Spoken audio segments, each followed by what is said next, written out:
duduk.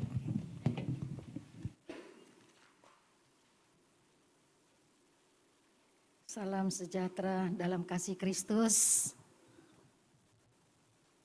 Senang sekali ya malam ini boleh hadir dalam ibadah. Walaupun saya tahu beberapa ada yang mengalami, ada banyak kesulitan, ada banyak problem, tapi boleh datang ya. Saya senang lihat Theo datang ya. Anaknya sedang dirawat di rumah sakit ya, karena diare dan demam. Nanti kita doakan. Memang harusnya begitu, kalau ada tugas kita nggak usah takut. Tuhan melindungi anak kita. Cynthia juga ya, mamanya udah dioperasi kemarin, berjalan dengan baik. Mama Feni juga barengan tuh, bisa barengan ya akhirnya ya. Mama Feni itu schedule-nya hari Rabu operasinya, tapi ternyata dokter katakan dimajukan aja 1 hari. Akhirnya sama sore itu juga dioperasi dan dua-duanya berhasil. Saya tahu Tuhan sudah tolong. Dan malam ini Yosef gak bisa hadir karena kokoh dari papahnya itu meninggal dalam usia 70 tahun, ada di PTB ya. Kalau besok ada kesempatan kita bisa hadir, kita hadir untuk menyatakan belasungkawa ya. Puji Tuhan, apapun boleh terjadi kalau kita tetap tetap berharap kepada Tuhan, kita tahu semua yang terjadi itu seizin Tuhan, maka kita tidak akan pernah kecewa menghadapi kehidupan ini. Amin. Kita juga jangan menjudge itu artinya menghakimi orang, wah begini. Enggak. Buat saya juga banyak mengalami masalah. Setiap masalah itu Tuhan lagi kasih kita ujian untuk naik level. Amin. Ketika kita dihantam bertubi-tubi oleh persoalan dan kita bisa kuat karena Tuhan kuatkan dan kita bisa lewati, akhirnya kita menang, akhirnya kita bisa melihat pelangi yang begitu indah, kita tahu itu rencana Tuhan. Seperti pengkhotbah bilang, dia membuat segala sesuatu indah pada waktunya. Amin. Ketika aku kalau kadang merenungkan ya, suami saya itu rasanya masih bisa sembuh. Kenapa Tuhan panggil gitu ya. Tapi dengan berjalannya waktu, saya bisa menerima kenyataan itu.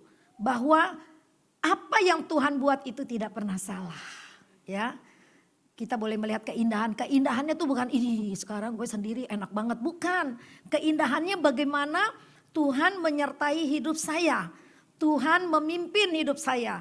Tuhan memampukan saya harus bisa. Dan saya bisa karena Tuhan menolong saya. Karena Tuhan membela saya. Nah itu yang membuat ada keindahan. Setelah persoalan itu lewat ada keindahan. Dan saya tahu levelnya naik. Amin. Mesti percaya gitu ya. Jangan dapat pencobaan levelnya turun. Nggak naik kelas artinya itu. Levelnya turun tuh bagaimana? Nggak ke gereja, marah sama Tuhan, ngambek. Ngambek tuh nggak enak banget ya. Kayak sayur basi kedengarannya orang ngambek gitu ya.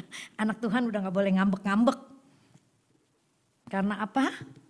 Karena kita punya Roh Kudus. Amin. Saya tadi cari itu ya gambar 3 zaman, peta 3 zaman.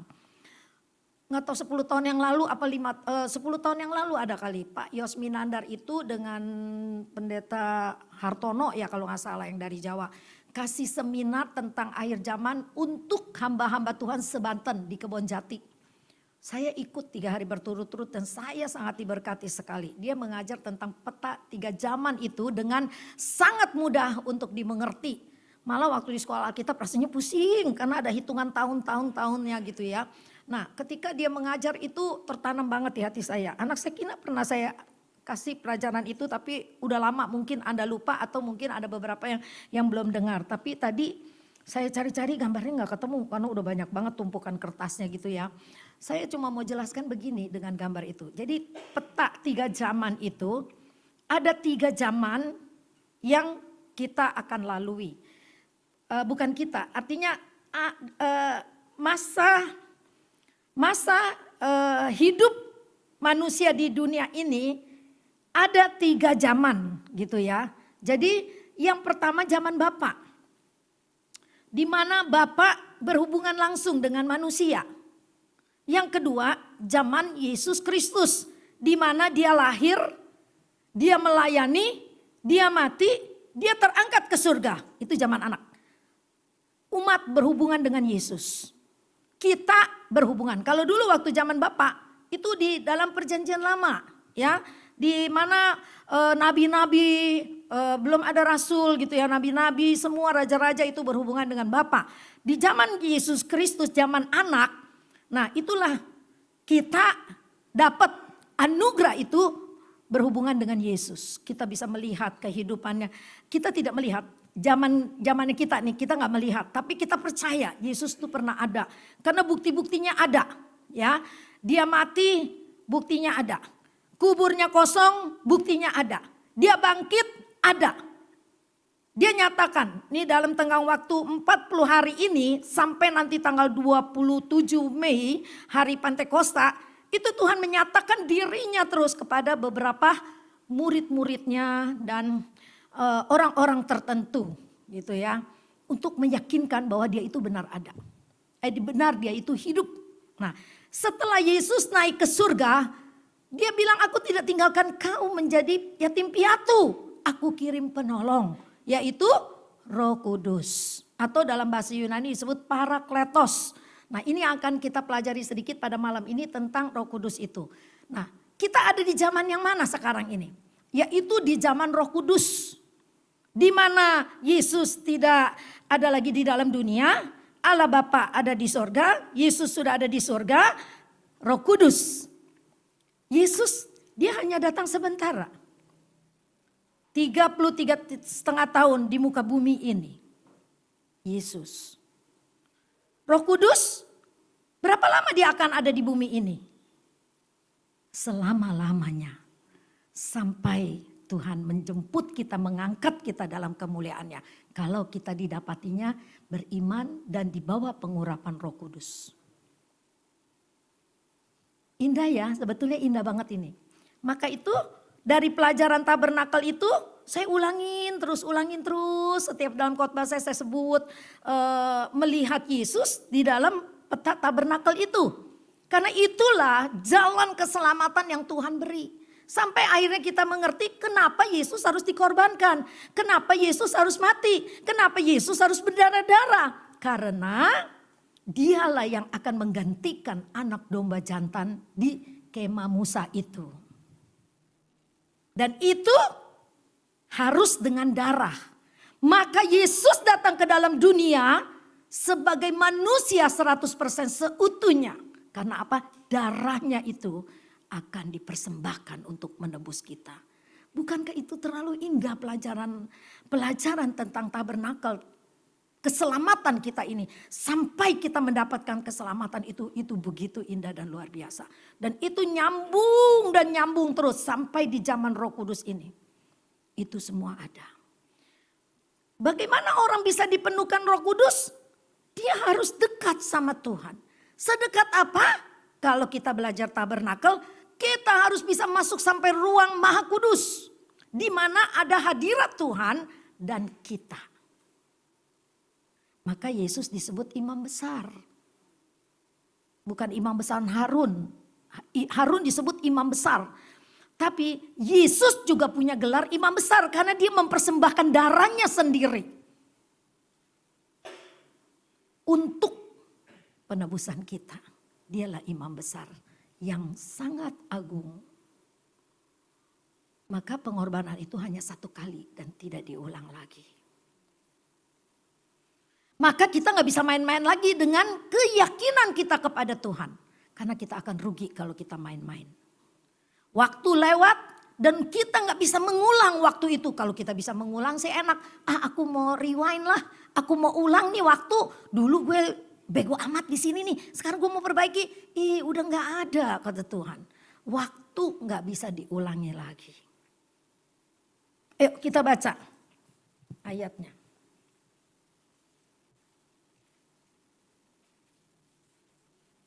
Yang di sini gak bisa muncul ya. Sakit dia ya. Belum sembuh. Saya ngeliat di handphone, untung tadi ada yang ngirim ke Semi.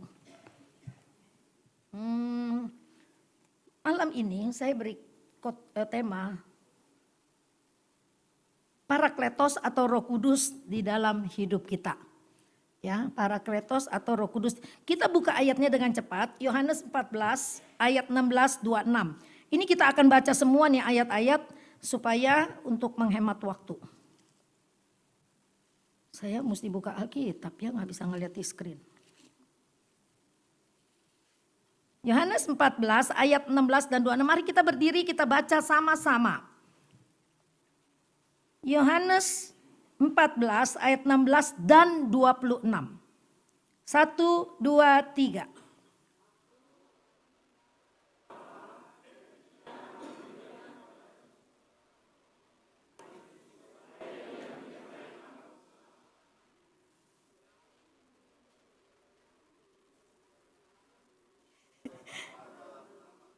Tunggu. Nggak enak bacanya berantakan. Satu kali lagi ayat 16. Aku, 2, 3.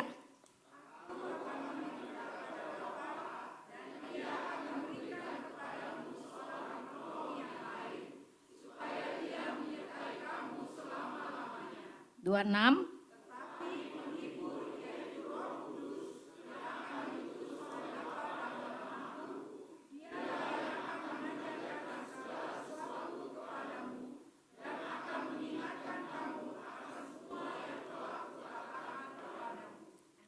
Pasal 15, tetap berdiri, ayat 26.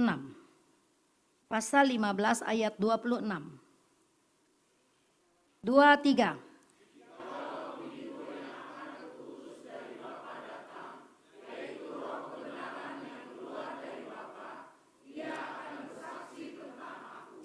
Yohanes 16 ayat 7. 2, 3.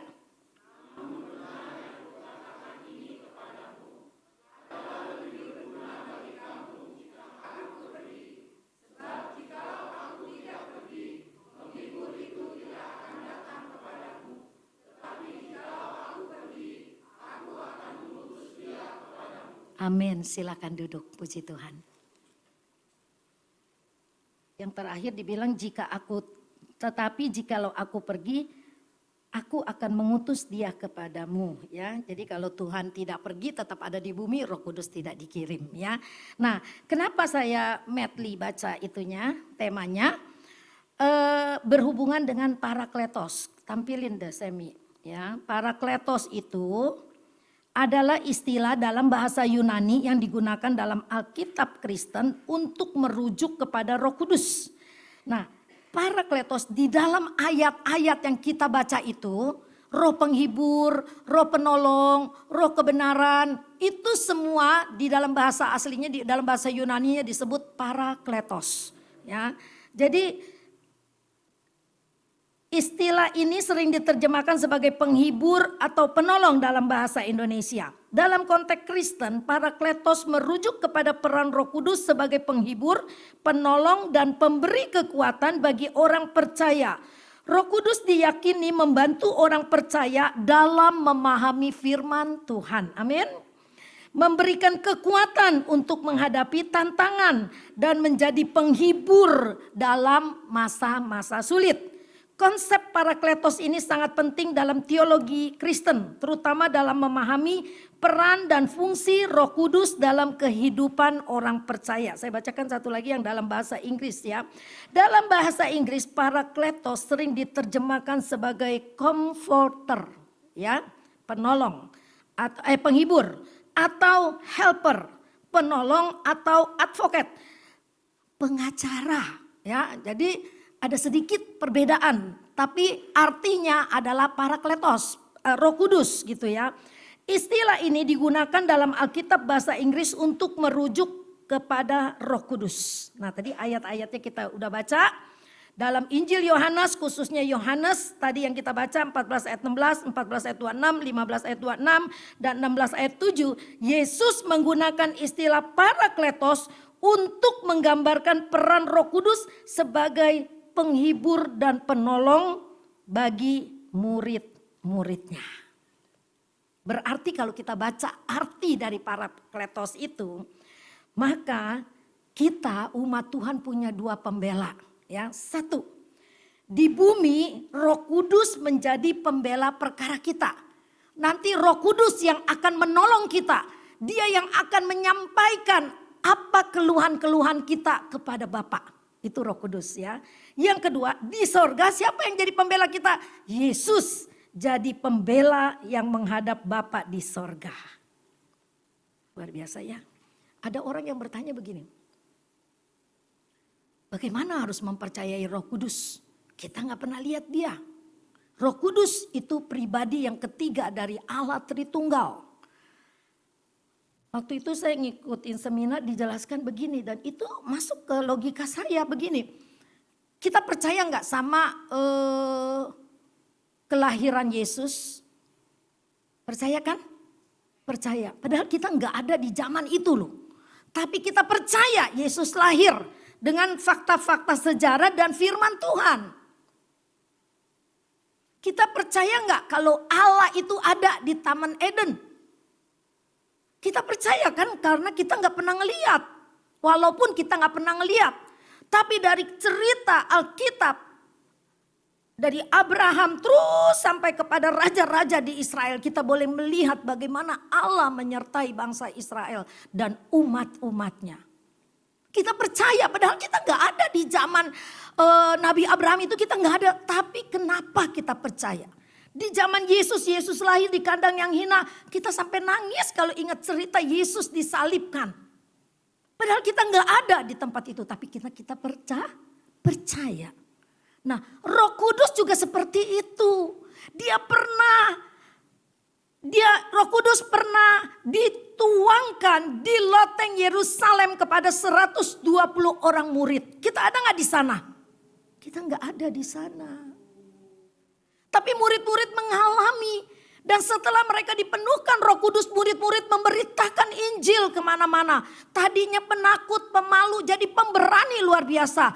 Dan saking beraninya, karena mereka udah percaya kepada Roh Kudus yang berkuasa itu, mereka rela mati sebagai martir. Bukan main-main loh. Matinya bukan mati biasa, kena serangan jantung lah, stroke lah, bukan. Matinya ada yang penyiksaannya luar biasa, ada yang disalibkan ya. Petrus sih minta sendiri, dia disalibkan kakinya ke atas, kepalanya di bawah. Ada yang kayak Yohanes digoreng tapi nggak mati. Coba bayangin digoreng nggak mati. Bingung saya pernah ngeliat orang Pontianak tuh kan goreng pisang terkenal tuh ya. Pisang goreng Pontianak, kenapa nyambungnya ke pisang goreng ya? Maksudnya gini, dia celupin tangannya tuh di minyak sampai saya terkagum-kagum. Waktu itu masih ada yang di mana ya, Tanjung Duren kan, awalnya dari Tanjung Duren kan, terkenal banget tuh ya. Dia naruhin pisang goreng, langsung tangannya masuk. Gak kebakar kata saya. Enggak, udah biasa, udah tahu tiap hari katanya begitu. Jadi saya tuh mikirin si Yohanes ini digoreng tapi enggak kering gitu loh, enggak kayak kerupuk. Jadi enggak, malah dia tetap hidup. Luar biasa ya. Nah, kita harus mempercayai karena apa? Walaupun kita tidak ada di sana pada saat itu. Waktu Roh Kudus dicurahkan. Tapi kita tahu kuasanya bekerja sampai hari ini. Amin. Itu yang kekristenan berbeda dengan yang lain. Bentar ya, saya mau kirim satu video yang sedikit kurang ajar. Untuk kita lihat pada malam ini betapa berbahagianya kita karena kita percaya kepada Kristus yang nyata. Kristus yang suci, yang kudus, yang patut untuk kita ikutin. Kan ada orang ajaran sesat, pengikutnya sesat. Ya, tapi kita puji Tuhan, kita punya Tuhan yang luar biasa. Tadi ya sebentar aja, semenit. Suka lupa soalnya kurang pinter ini. Mencetnya aja salah-salah ya.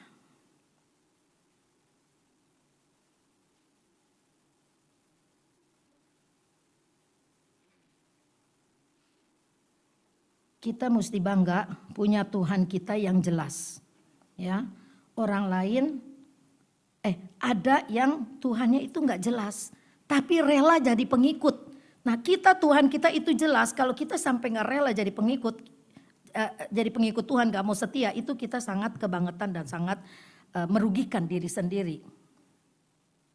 Ya. Bentar aja. Kamu kalau ngelihat ini, tapi nanti gak usah dimasukin di YouTube ya. Kemana ya? Cari-cari kagak ada lagi. Wah gawat nih. Ntar lagi deh dicari gak ada. Duh, padahal itu penting banget untuk kamu lihat ya. Ada satu agama yang bilang di sorga itu, mendingan nonton deh videonya. Takut salah ngomong gitu ya. Tapi kita ini semua memperbaiki diri, percaya kematian, kebangkitan, kenaikannya, sampai pencurahan Roh Kudus. Itu karena apa? Karena kita mau satu hari nanti kita jadi pengantinnya Tuhan, ada di dalam sorga yang mulia. Sorga yang mulia, bukan sorga yang ada orang mendeskripsikan sorga itu tempat seperti orang memuaskan hawa nafsu seksnya. Wah ini mengerikan banget. Ada loh yang seperti itu. Sekarang kita lihat lagi ya. Saya lihat, oh iya nih HP-nya di sini. Apalagi Semi terusannya lanjutannya apa ya?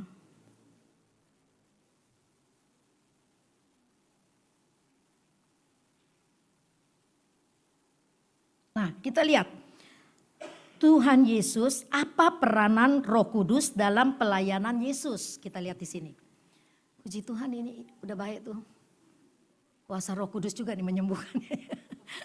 Peranan Roh Kudus dalam pelayanan Yesus satu. Yesus lahir dari Roh Kudus. Ya, ini dulu udah pernah saya bawakan. Dalam Matius 1 ayat 20. Dia lahir bukan dari hubungan laki-laki dan perempuan. Jadi Yesus selama di dalam dunia, itu Roh Kudus juga berperan dalam hidup dia. 2. Yesus dibaptis oleh Yohanes dan Roh Allah seperti burung merpati turun ke atasnya dan berkata, inilah anak yang kukasihi. Roh Kudus sudah ada di sini. Jadi Roh Kudus di dalam perjanjian lama ada nggak kira-kira? Ada yang bisa jawab? Di dalam perjanjian lama Roh Kudus ada nggak? Ada. Kejadian 1 ayat 1. Ketika penciptaan ada Roh Allah melayang-layang. Cuma waktu dulu Roh Kudus itu hanya diberikan kepada orang-orang tertentu dalam keperluannya untuk pelayanan. Tidak semua orang mendapat. Tapi kita berbahagia ini. Roh Kudus dicurahkan di loteng Yerusalem. Lalu semua orang dikasih kesempatan untuk dipenuhkan Roh Kudus.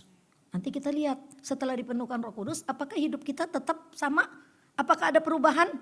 Apakah kita tetap dalam ego kita yang tinggi? Nanti kita lihat. Itu Roh Kudus atau bukan di dalam dirimu ya.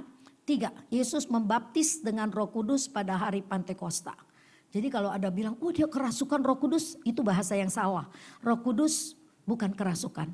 Yang kerasukan itu setan. Yang sehnya tan, hati-hati. Ini setan. 4. Yesus dicobai di padang gurun dalam kuasa Roh Kudus. Matius 4 ayat 12. Oleh Roh Kudus dia dibawa ke padang gurun untuk dicobai. Lukas 4 ayat 14. Setelah pencobaan 40 hari itu lewat dalam kuasa Roh Kudus. Yesus dibawa lagi ke Galilea. Lihat. Jadi di dalam kehidupannya sebelum Roh Kudus dicurahkan di loteng Yerusalem. Roh Kudus sudah bekerja di dalam pribadi Yesus. Di dalam pelayanannya. Oh iya ini ada yang.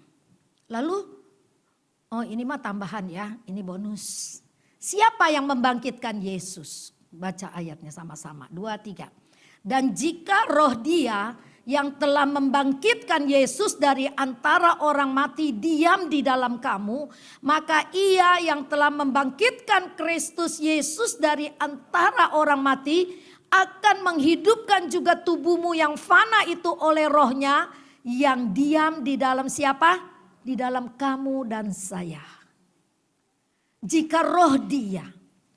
Jadi Yesus yang adalah Allah dan juga yang adalah Roh Kudus, dia membangkitkan dirinya sendiri. Betapa hebatnya dia itu. Kubur yang minggu lalu saya khotbah kubur yang penutup kubur yang beratnya berapa puluh kilo itu dikatakan 6 orang mau angkat atau geser pun belum tentu bisa. Tapi malaikat diutus untuk menggeser. Dan Yesus tidak ada di dalam kubur selain kain kafannya. Kalau kamu mau ikutin cari kain kafannya, sekarang udah ditemukan. Katanya ini benar, setelah arkeolog meneliti, wah ini benar di zaman Yesus kain kafannya itu. Gitu. Tapi itu gak penting. Yang penting dia bangkit, dia hidup, dan dia berkuasa atas hidup kita. Amin. Maka dibilang begini, maka ia, yang B-nya ya, yang telah membangkitkan Kristus Yesus dari orang mati akan menghidupkan juga tubuhku yang fana oleh Rohnya. Yang diam di dalam kamu dan aku. Wow, indah ya. Yakin gak ada roh Tuhan di dalam hati kamu semua? Yakin gak? Yakin? Ya, siapa tuh yang amin? Dia yakin. Kalau kamu yakin roh yang membangkitkan Yesus itu ada di dalam kamu, di dalam tubuh kita yang fana ini, maka dia diam di dalam kamu dan juga saya.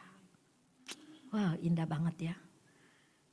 Maka Roh Kudus itu penting untuk kita pelajari dan kita dapatkan. Jadi makanya mengiring Tuhan jangan ya seperti itu aja gitu. Mesti ada pertumbuhan, ada perkembangan, ada pemahaman yang lebih dalam.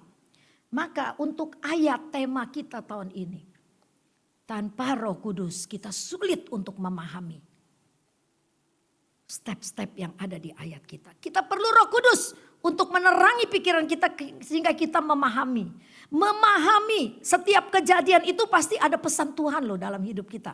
Setiap kejadian ada pesan Tuhan untuk kita pribadi, bukan untuk orang lain, untuk kita pribadi. Nah, ini sekarang peranan Roh Kudus dalam hidup kita. Hidup rohani kita bergantung, maaf salah ketik.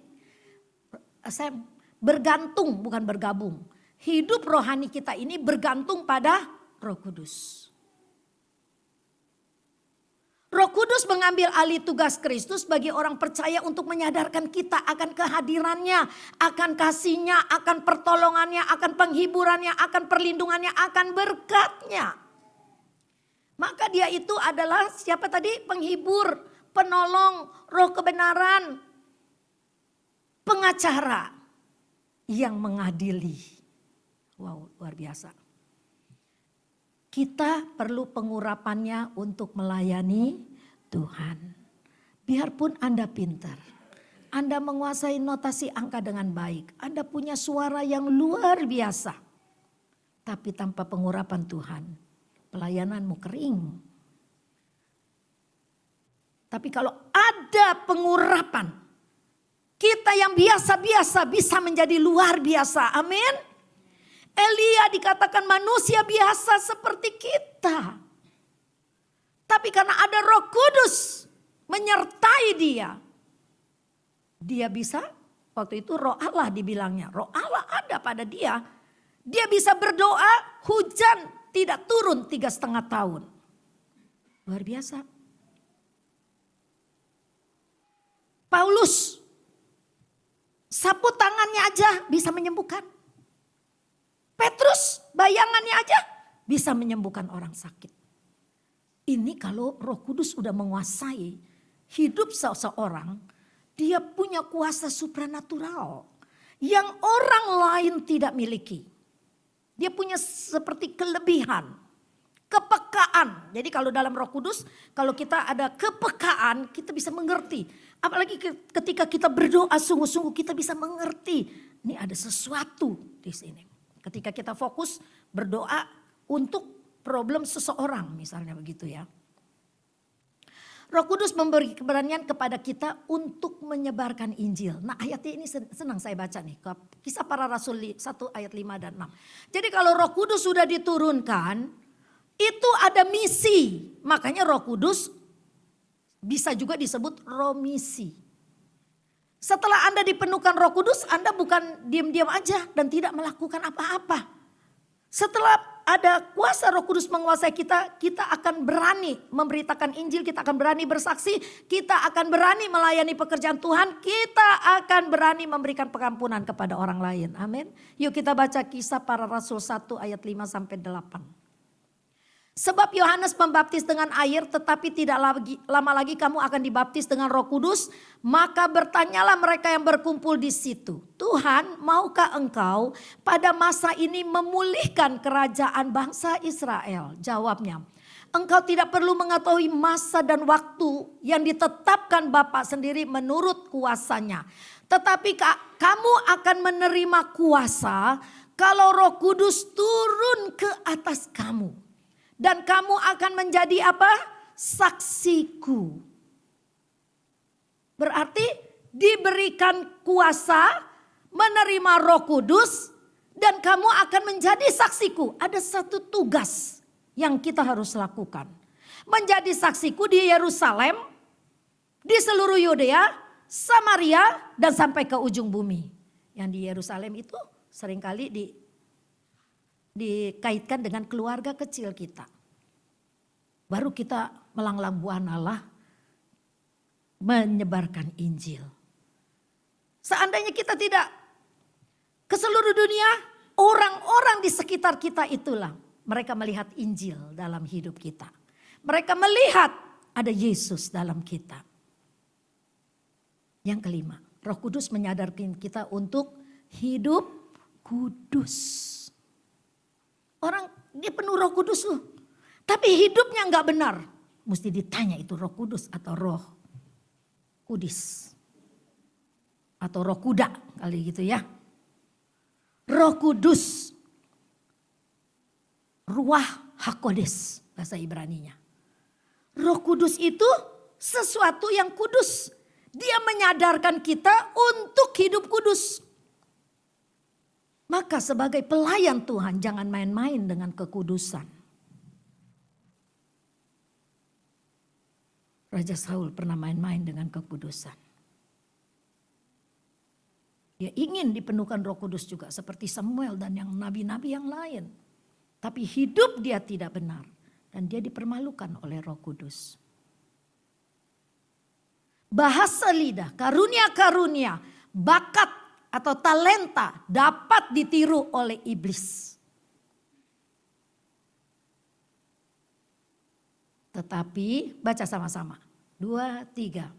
Hidup kudus tidak mungkin dapat dicuri oleh iblis. Enggak yakin. 1, 2, 3. Hidup kudus tidak mungkin dapat dicuri oleh iblis. Katakan dengan berani. Soalnya kalau kita ngomongnya ragu-ragu, iblis tuh ketawa loh. Lihat, dia gak berani sebutkan. Ada gak yang gak nyebut barusan? Diketawain loh sama iblis. Kata firman Tuhan 1 Petrus 5 ayat 7 apa? Iblis ada di mana-mana seperti singa yang mengaum-ngaum. Kalau kita yakin kita hidupnya kudus, hidup kudus tidak mungkin dapat dicuri oleh iblis dalam nama Yesus. Jaga kesucian hidupmu supaya pelayananmu tidak menjadi kutuk. Oh, kita main-main dengan Roh Kudus ya, pelayanan kita bukan diberkati loh, malah dikutuk. Harus dikatakan dengan tegas sebab apa? Bukan Tuhan itu jahat, tapi Tuhan itu kudus. Dan Tuhan tidak bisa bersatu dengan ketidakkudusan. Ada orang anggap enteng. Ada orang senang bermain-main dengan dosa. Tapi puji Tuhan di sini nggak ada ya. Amin. Nggak ada kan? Aku lihat nih dari depan sampai ke belakang, dari tengah sampai ke depan, dari kanan sampai ke belakang. Nggak ada kan? Nggak ada yang berani jawab. Anda ragu, Anda kudus hidupnya. Tuhan yang tahu ya isi hati kita. Yang keenam, haus akan kebenaran. Orang yang sudah dipenuhkan Roh Kudus, dia suka sekali akan firman Allah. Dia cari itu terus kebenaran firman Allah. Dia makan sebanyak-banyaknya. Kayak orang lapar makan sebanyak-banyaknya. Itu firman. Supaya firman itu menguasai pikiran kita, menguasai hidup kita. Kalau firman udah menguasai hidup kita, otomatis Roh Kudus juga menguasai hidup kita, pikiran kita, perkataan kita. Maka kita dituntun untuk lebih hati-hati. Kita dituntun untuk lebih bijak. Kita dituntun untuk lebih sering memaafkan. Kita dituntun untuk lebih mengasihi orang lain, mengasihi musuh kita. Maka di gereja gak boleh ada musuh-musuhan. Yang musuhan itu setan. Orang setan. Kita anak Tuhan. Ya, say-nya Jesus Kristus. Itu say-nya kita. Sionya apa? Sio manise. Bukan sio kambing, kuda, babi. Sio manise ya. Kata mama saya sio babi. Terus saya suka tidur, katanya cocok sama sionya. Jangan mau dibilang kayak binatang ya. Kita ini sionya sio Yesus, sio manise ya. Jadi selalu ada sukacita, ada kemenangan demi kemenangan yang boleh kita alami ya. Firman Tuhan tidak saya panjangkan. Nanti habis tanggal 27 malamnya kita sudah doa 10 malam. Keluarga Sekina 27 29 ya. 29 maaf, 27 kecepatan. Tuhan masih ada di bumi. Menyatakan diri buat orang-orang yang masih ragu akan kebangkitannya ya. Puji Tuhan. Mari kita sama-sama berdiri.